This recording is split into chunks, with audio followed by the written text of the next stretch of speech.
So it's great pleasure that CCVO has been hosting the HR in a Box series with the talent pool. Today's session is on competencies, critical skills, and transferability, and it is the last of our series. Well, maybe not. But I'll let Nicole have the thunder on that one. I would like to take a moment to introduce you to my partner in crime, Nicole Jelly, who is the Executive Director of the Talent Pool. So thank you very much for being here today. You know what? This is fantastic. We've got a room filled to capacity, and I believe 20 waiting listees, over 20 waiting listees.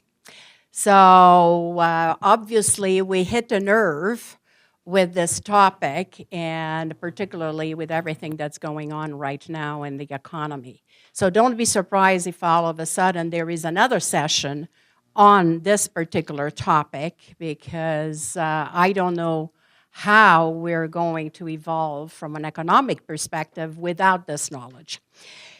So today we've got a really jam-packed, full of information session with experts that really understand what competencies, critical skills, and most importantly, transferability is all about.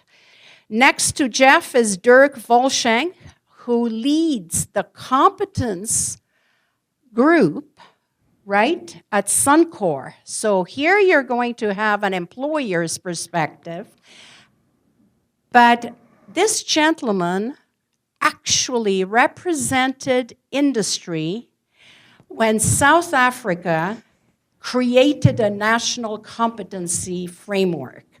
So he can talk to us not only from the very macro level of a country that finally had what we don't have, and we're the only country, developed country, not to have a national framework, but he's also going to be talking from the perspective of an employer.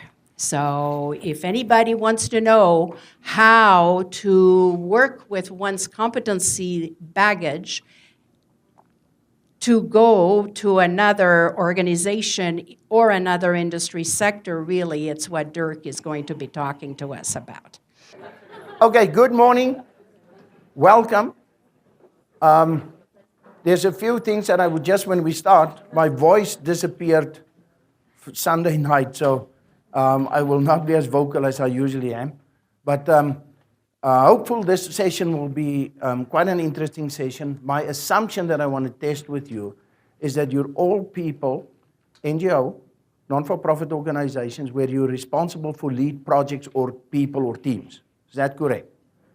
So the whole presentation that I will do today is sort of coming back to the concept that you're business leaders and that you need to lead people, and then what you can do about it. So just a background. This competency stuff sticks to me like chewing gum to a baby blanket. I just can't get rid of it, unfortunately. I was a young psychologist, 1983-ish. Did a lot of stuff on the Wechsler-Bellevue intelligence testing and trying to identify potential. And then there was an article that I read from McClelland. And he said, don't use intelligence tests, use competencies to predict success. I'm like, where is this fool coming from? It's just like, this is not science, you know. This is psychological test. That's really science. Interesting, after that, I had the opportunity to study in Israel on cognitive modifiability. Reuven Feuerstein was the professor there. And cognitive modifiability is actually something that you see how you can change the way people learn. The purpose for it is to enhance learning and use it in bridging programs for people that may not have formal education and want to go into education. Came back, and my whole idea on intelligence tests and learning and what's potential just totally changed. Then I got into industry, worked a lot, became part of this this concept of in National Qualifications Authority and Framework. And I spent a lot of time in my life on identifying success or people that may, or criteria that will make people successful. That was my passion, or is still my passion in my life. So that's part of the perspective that I will bring to the table. What will make people successful in roles and organizations like yours? $8 billion organizations. It's not, small change. It's serious business. And I think we need to be serious. Part of the perspective that I also will bring, not in this job, but in the previous role, previous organization, I dealt a lot with non-for-profit organizations in the field of essential skills development, enhanced programming, help people to learn better and be more successful. So I sat on this side of the table, and some of you guys came to the table, and I listened, and I need at the end of the day to make a decision if I'm going to sponsor the organization or not. So I am going to share some of my own stories or methodologies that I used when I evaluated people on the other side of the table asking for funds. It's not research, it's not written up in a book. It's just my personal experience. I will share with you and say, when you walk out of the door, I will tick you off on those boxes, and you get money or you don't get money. And what's that? Because it's important to have that conversation so that you can understand how industry think quite often when they see people. Now, Jeff and myself, it's got a good philosophy that we agree on in terms of what is competencies and the fact that there's a lot of potential and people can do a lot more. I may have a little bit of a different opinion today because I'm coming from an organizational perspective and say, okay, there are things that people really need to do. And if you can't do it, I'm not going to hire you. You can teach, you can learn that in the future. Okay, fine. If you learn that in the future, come back, I'll hire you. So that's sort of maybe a little bit of a difference in perspective. What are we going to deal with? Whose business is competencies? We're going to deal with that one. Because when we talk about HR in a box, I'm like, can we maybe change it to people management in a box? So we can. Next one is misconceptions about competencies. This is a young discipline. 1978-ish, there was a lot. McLaren started publishing, and there's references before, but this is like a discipline that we grew up with. So there's a lot of differences. Then the value of the definition of competencies, because there's chaos in a competency world on this one, and I'm proposing something that you can hopefully take home and use. Competency types. I started doing a research, and there's just different stuff. I will provide you with a little bit of architecture, how a lot of us think around competencies. What's the difference between skills and competencies? Oh, this is quite an emotional debate that people will start fighting about. But I will share with you a bit of a logic, because you come in and you tell me a skill is really this foundational competency, and I go, yeah, okay, you don't know what you're talking about. To a certain extent, we need to learn the language, because if that's what in the world that we're in. And how do we apply competency driving the big crew change? Jeff referenced it. A lot of people is leaving the industry, is retiring now. The baby boomers is gone. There's new people coming in. And that's referenced as the big crew change. It's interesting dynamics. I've got a framework that I will share with you, and that's every day you will be challenged by this, and I will share with you some ideas on how to manage that change. And then an example of the competency framework for the non-for-profits, the one that I use, just for your information. So if we just look at $8 billion organization, what's leaders doing in this organization to be successful? We need to create a compelling future. You need to create followership. You need to actually get me and all other people enticed in your business and why you make a difference. Ensuring resources required to achieve that future state. If you've got this dream, you've got no methodology to make that dream come true, that's not a business. So that's the next thing that you need to do. You need to resource well. The third thing, driving value for the client, investor, or the user of your service. So it's, the hard part of it is the people or the businesses that's successful is driving the value for the customer.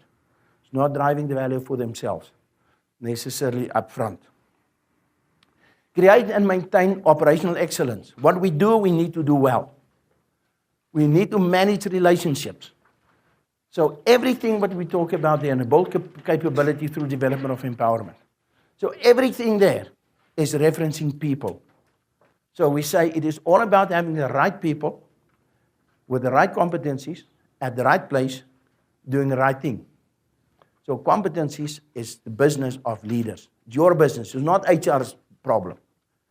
It's my job as a manager to look after my own staff and understand how to assess them, how to develop them, how to apply them so that they can maximize the value. That's what I call the paradigm Navigator, a little bit on competencies. So I spent quite a few years on competencies, and one of the interesting paradigms is competencies are simple to define. There's a lot of forums that I'm part of. On LinkedIn, there's a few competency forums, and I always smile when people say, oh, that's simple. Okay. Paradigms, competencies, tasks, skills, and curriculum are all the same thing. All the stuff that we're talking about, same thing. Yeah, don't worry. Paradigm 3, we are a competency-based organization. I really don't understand that. What's a competency-based organization? And I'll tell you why I don't understand that. And then paradigm 4, competency is a competency everywhere. I will deal with transferability of competencies and skills, but I don't think, in my view, competencies are pretty contextual. Tell you why. If you go for heart surgery, do you want a really good heart surgeon, or do you want my vet to do the operation? The vet? No. If you fly to Europe in a plane, you go on vacation with a family, do you want me as a pilot, or do you want really a good certified 747 pilot with 20 years experience? You make assumption that I'm not that pilot.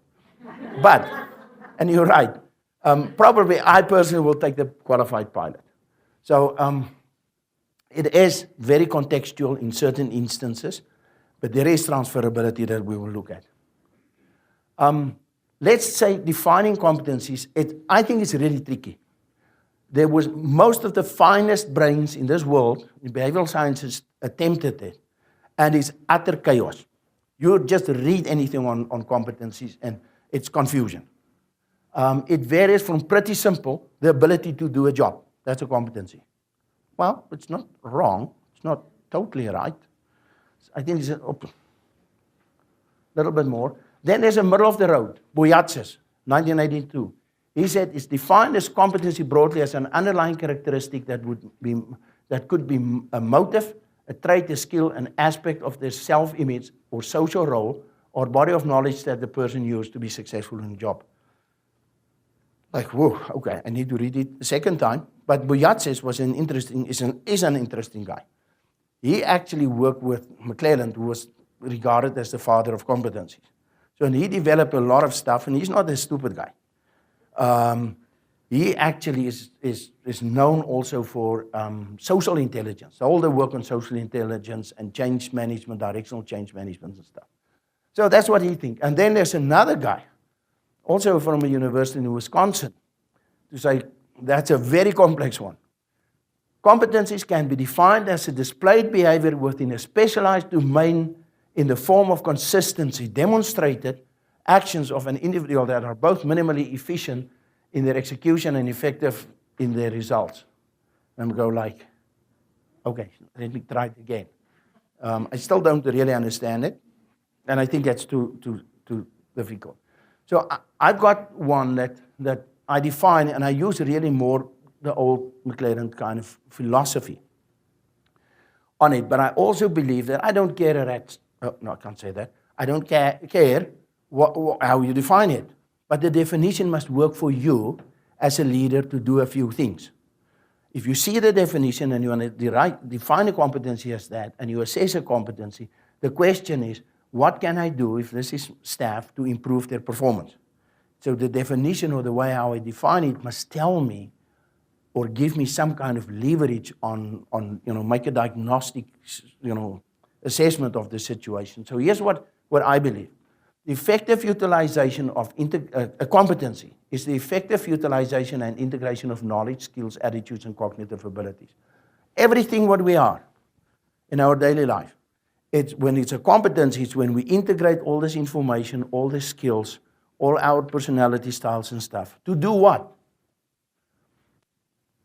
That results in the production of a required product or a service. So I integrate all this information and knowledge to produce a specific product or a service, i.e. the heart surgeon. He must be not operating on my toe if I go for heart surgery. He need to do that.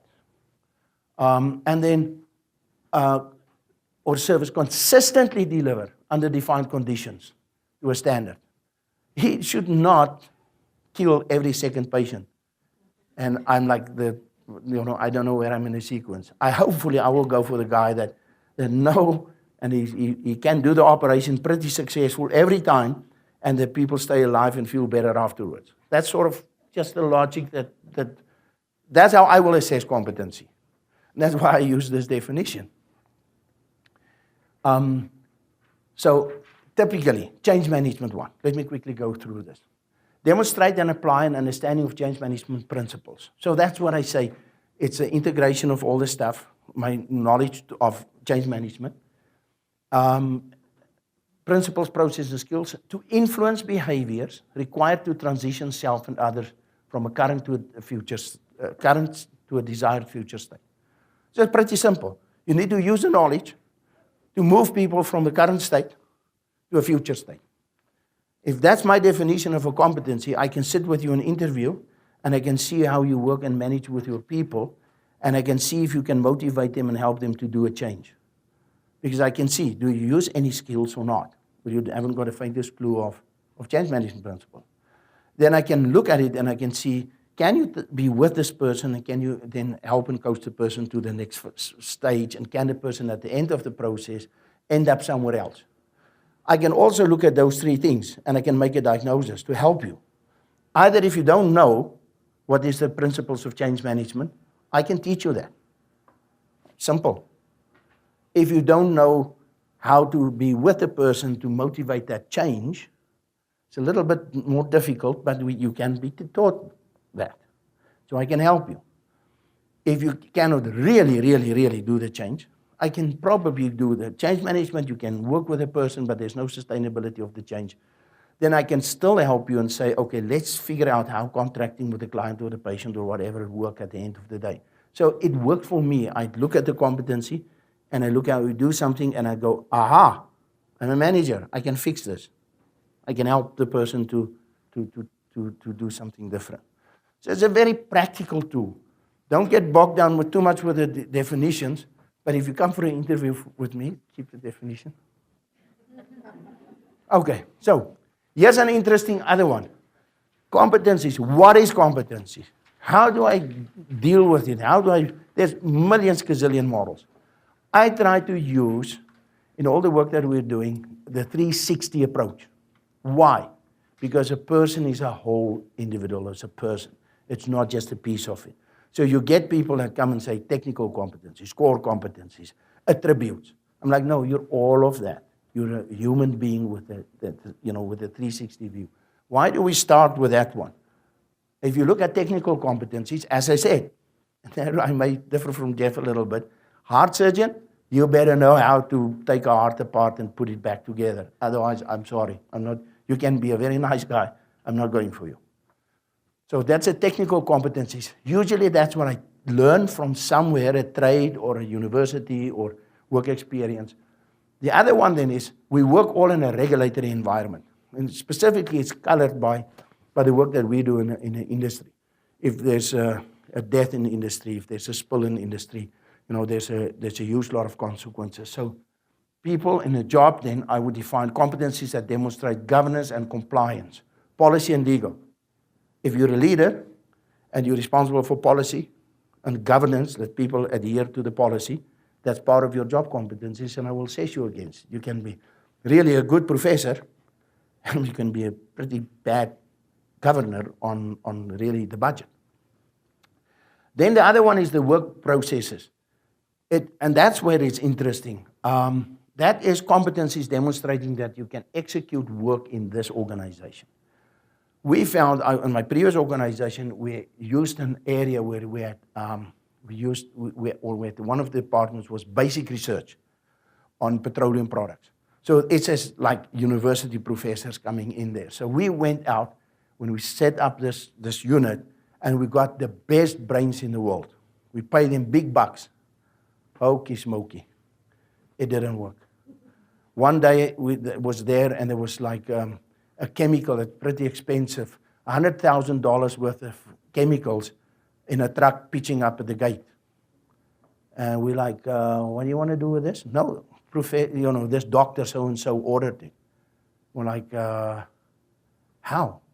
I go to the buying system or the procurement logistics system, try to find the invoices, nothing. So he picked up the phone. The day before, he was a new guy. He ordered the stuff. It's just not working like that in an organization. Other thing is, you get people from project organizations. They came from IT projects. We put them on big capital projects. We do it a little bit different in Suncor or in Syncrude or in Shell or in Husky or wherever. There are differences, and you need to be able to understand how you do it in this organization. And then there's the personal attributes. What do I do with myself? And that's how I deal with myself. Again, great brains, doing research, you can't talk to them. You close the door and put the doggy trap in, and that's how you feed them. And then core competencies can be any of those that's being shared by that target population. So it's a 360 view. It's my job, it's my regulatory environment, it's myself, and it's my workplace. And that's the core competencies. Is it right? Is it wrong? I don't know. I believe it's right. So here's another interesting thing. Competencies. What is it really? We define it now. And there's three things usually that I look at when we define competencies. And it is a level of discretionary work, it's a level of transformation involved, and it's a level of cognitive processing. And the red line is what I believe is sort of the competency line. It is not exact science. Sorry, if you think it's an exact science, you're going to get crazy, and you're going to end up in somewhere else and drink a lot of pills and stuff because you're going to be so frustrated. It is really a fluid environment. But there is some guidelines. So level of discretion. You can get routine tasks like answer a phone. You can get, there's some other, with a little bit of discretion, setting the best date for a monthly meeting. I would not necessarily regard that, if you can do that you really have a competency. I think you've got a proficiency in a task, but you don't really tell me anything. But if you apply report building skills to improve ownership through transparency and inclusiveness during stakeholder meetings, that's a competency. Sounds a little bit difficult, but applying the report building skill so you can interact with the people there. And why? You can improve the ownership for their decisions, so you make them part of it in an inclusive way during stakeholder meeting. So you work with a lot of stakeholders. Now, if you do that, I think you're competent. If you just do that, I think you're proficient in the task. Am I right? Am I wrong? Of course I'm right. Then the level of transformation. The transformation is change of the work. If I pour tea or just make photocopies, still proficiency. Arrange a parking for members of a meeting, still task proficiency. But the competency level is when I obtain board approval for annual budget that will support growth targets by creating ownership for the growth strategy. That's a competency because it's the integration of knowledge, skills, and attributes and cognitive processes to obtain a specific result under certain circumstances. So that's what it is. That's a level of competency. So important. If you just focus on this, my competency on this is not good. Or no, my proficiency on this is not good. If you just focus on that, you get this competency list of 140 competencies to do a task. I don't say there's a job do not have 200 tasks in it. But that's not the competencies. Then the last one, diversity of complexity of the processes, leveraging, influencing, and compelling business case to ensure approval of strategic changes in service offerings of my organization. I think that's the level of competency that I would like staff to have. When they just do steps in a process to say, yeah, this class is empty or full, or the classroom it's hazardous or not, that's not really a competency. So again, push yourself up and say, what is the skills and attributes that this person can use and apply for what kind of level of result, added value result, that's more than just the behavioral level or the skills level. That's where you as a manager, my recommendation is, if you start thinking about people like that, and there was a question, I hire a person for this. If you start thinking like this, you will be amazed how you can, in a very structured way, start using people in ways that you would not think was possible, because you start thinking different. Okay, so this one, interesting one.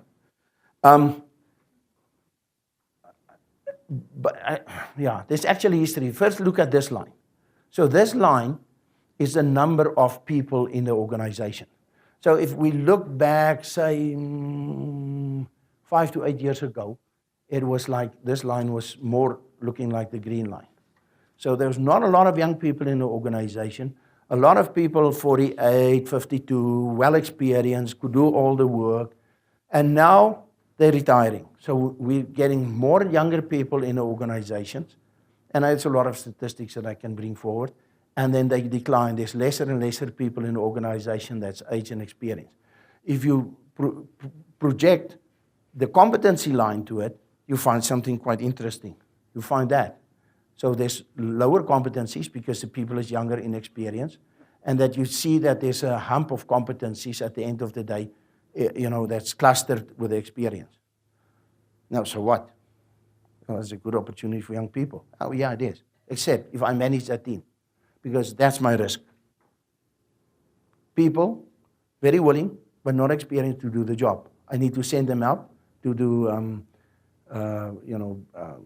canvassing for money and support and stuff, and they screw up all the relationships. It's not working. When we're in the industry, I send people out to operate this, piece of equipment. They blow themselves up. That's a risk. So what I want to do, strategy number one, is I want to close that gap between the competency that they've got and how do I do this? Reduce time to competency by recruiting people with the right competencies, focused training and development. That's why competency is important. You can learn a lot, and you have learned a lot during your life. But if you're in a job and there's a risk, you need to learn the right things first. And you as a manager or a director or a leader of a team need to understand that if you've got young people, there's a lot of great things they can learn. But if there's a risk in your organization and they can shut you down because people mismanage funds or that kind of stuff, that's the stuff that they need to learn first. That's your risk. Get that done. Secondly, how do I lever this? I need to move this competency. The knowledge that sits there, I need to push forward. So knowledge transfer, skills, storytelling, training people that's experienced, that become coaches. So that's how you start transferring the knowledge. The third one, somehow I left it out when I transfer it. That's that one, the retention of experience. There's a lot of stuff where we say volunteers. How can we get people that experience that can still stay involved in the industry or in the workplace? Or is it networks that we can form? We specifically form in one of the areas, I don't know what to call it, the red wine night. So once a month, we bring a few old chaps together, and we drink red wine, and we tell stories, and we share knowledge. And we keep them involved. And they meet the youngsters, and when there's little projects, we bring them in, and they volunteer, and they get involved, and they feel good, because this is an interesting piece of information. It's useless for this conversation. But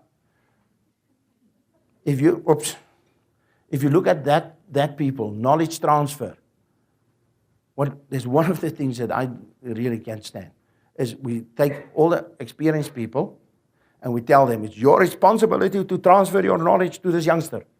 Otherwise, you're bad. Bullshit. I spent a lifetime in my knowledge to gain that. It's how I position myself. That's what I am. That's my currency. So it's interesting when we start doing new things where we say we do it with respect. I can't find the right words, but when you transfer out and you become a helpful person to the younger generation, there's a lot of respect. We saw that information just flowing into the young teams. But that's outside the competency story. But anyway.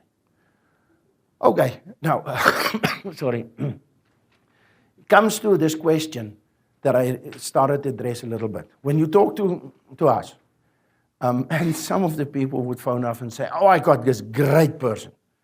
Transferable skills and competencies. And I'm going, yeah, okay, tell me. And they're like, this one that I used. There's a veterinary surgeon and there's a heart surgeon. Is surgery one of the transferable skills? Probably not. If you try to sell a vet to me as a heart surgeon, I'm not going to buy it. If you're going to get a heart surgeon to do veterinary, I probably, it may work. I don't know. I don't think so. If you look at teaching, somebody that was a high school teacher, and you look at another position or a role where there's leadership development and training, I think there's a huge transferable competency there because it's teaching. If you look at this one, a commercial pilot, and you get a recreational pilot, that's an interesting one. So flying, knowledge of flying is definitely transferable, but one-directional. So if I'm a commercial pilot, definitely if I want for somebody to test a little ultralight plane or something, I can use a person. So it's a shared competency in that direction. If I want that chappie to fly my commercial airplane, I'm like, nah, sorry, I'm not going to buy it. You can be the best seller. I'm not going to buy that. If I'm flying.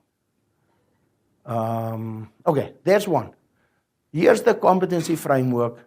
By right or by wrong, you can shoot me, but this is a little bit of the back door, how we made decisions about organizations when they came. So I would look at this framework and I would say, and this was an outplacement agency case study. So I worked a lot by people that place people in organizations. The first thing when I do an interview with you, I'm not necessarily going to look at the candidate first, because the candidate may not be there. There's a list of, so I'm first going to look at what you know, if you know your field. So I'm going to look at a few things. Define and interpreting job role requirements in the market. Can you understand and tell me that this cook is actually not the board secretary? Or, do you know what you're talking about? Defining and assessing candidate competencies and skills. Can you tell me that what is the competencies of this person? Is it, is they good at filling cups, or no, they can actually do board approvals or board presentations and get approval for it, because that's the transitioning that they can do.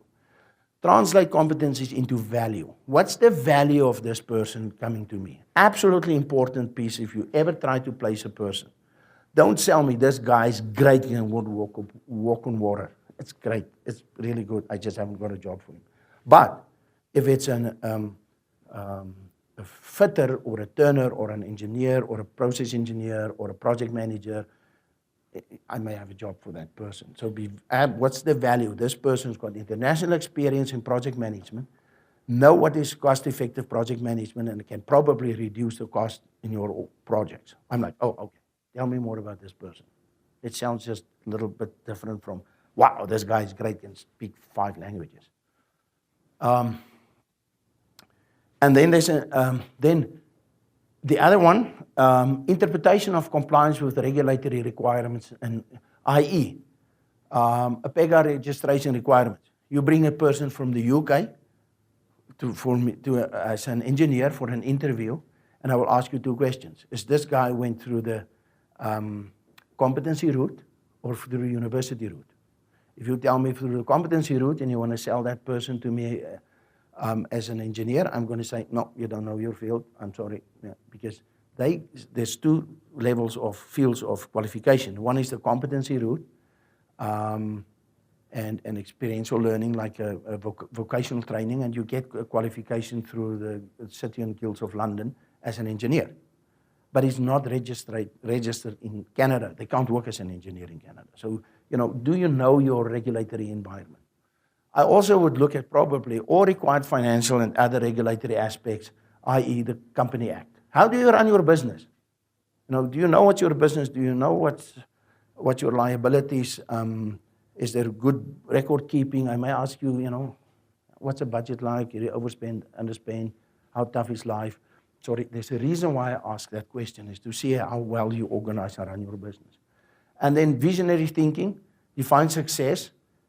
Some people come in and have got great visions, or you say, you know what, bad budget, and I don't really know, I just need to keep this thing going. If you've got a vision of value adding, people get excited about this and say, yeah, you really believe in this stuff. And people would be interested to listen to you. Inspirational motivation, convincing people to support. Hey, you need to be able to sell. I can't use that example. But you need to sell really sometimes a difficult thing to an audience that don't want to buy. By convincing them that it's important to use the service or to invest in the service or sponsor it. And then building credibility in relationships. One of the most important things is, can you build professional credibility? And i.e., again, if you can do this stuff, and that's a bad side of non-for-profits. They think, and it was so great when you said $8 billion. It's lots of money. It's really professional organizations. A lot of the organizational people out there don't necessarily believe it or think about it because they just never thought about it this way. So that ability is really important. Okay, so here's my end.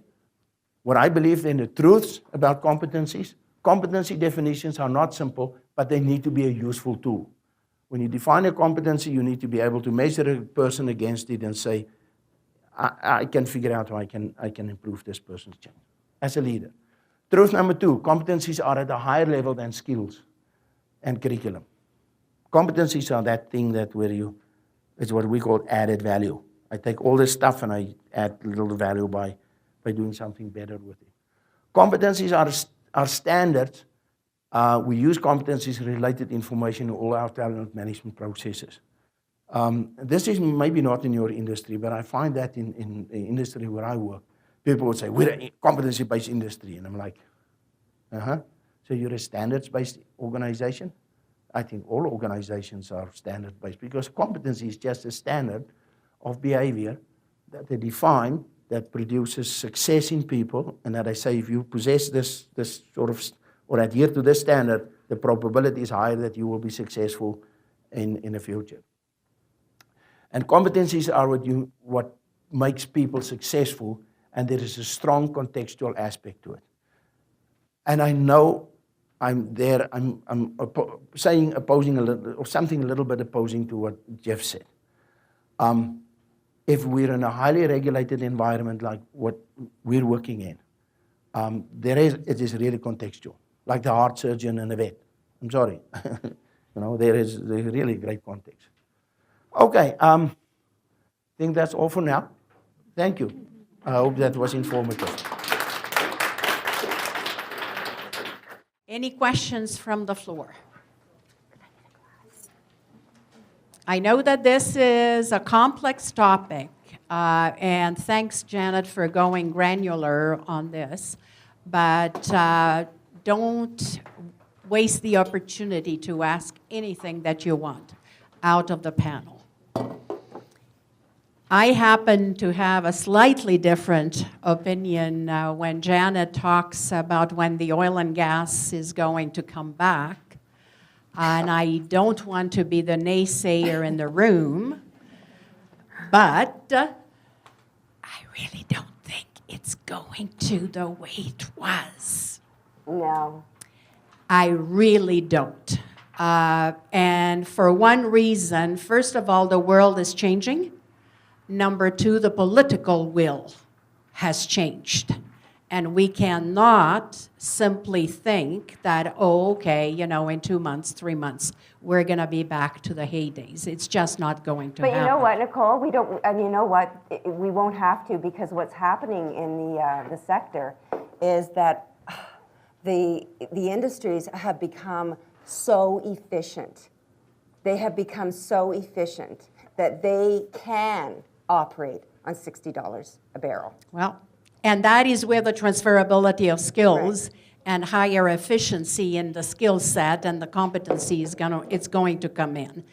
To Janet's point about the questions on the slide preceding this one, if you go to the website of the talent pool on the homepage, you're going to see a study that we released about 2 months ago with a colleague partner organization, where we did an analysis of transferability of skills between from the oil and gas sector to the supply chain. And you're welcome to look at it, and you can see that, yes, it can happen. So the more we learn about this very difficult art and craft that we talked about today, the better off we'll be. Questions for Jeff? Dirk? Janet? No? Yes, there's a question coming there. I'm not sure who it... That's okay. I'm not sure who it would best suit, but would you have any suggestions on methods on identifying the competencies? Like, I'm thinking more like, can you recommend any questionnaires, or there are consultants that do testing, programs that test for different behaviors and competencies. I've done some of those in recruiting. Are there methods and practices that you could relate to competencies on that front? That's a pretty broad question. That's fair. That's a fair question. Do you want the short answer or the long answer? One of the best resources when you're looking at your organization and doing this organizationally is the Competency Clearinghouse, Career One Stop. We'll get you the links. But the U.S. Department of Labor has spent a hockey sock full of money over the last 10 years working on this and talking about these modular stackable credentials and how they apply across multiple industries and multiple contexts. So as a starting point, that's where I would start, because they may actually have on that Career One Stop page a competency framework for the position or the occupational title that you're looking for, and then you can take that and modify from it. But that'll give you at least a place to start. There's any number of other resources that you can use, but that's one of the better ones. Okay, Can I just thank add you. to that too? Yes. Just on more of a strategic level, part of what we're doing now with organizations is we're doing, and you can either do this at an organizational level or at a departmental level, and actually that's going to be part of the work that you do on that Bringing It All Together workshop, is to do the SWOT analysis. And so part of your SWOT analysis, there's specific questions that you can ask that will actually drive out those competencies. So there are methodologies available, and there are simple templates. We're going to probably do a follow-up to the session just because it is so broad and there is so much involved. But right now, I know that Jackie needs to share a couple of things that are of interest to all of you. And I want to remind everybody, we need your feedback survey questions. Please leave them on the table. Thanks to you, we have enough now for HR in a box 2 and 3. So you're driving this bus.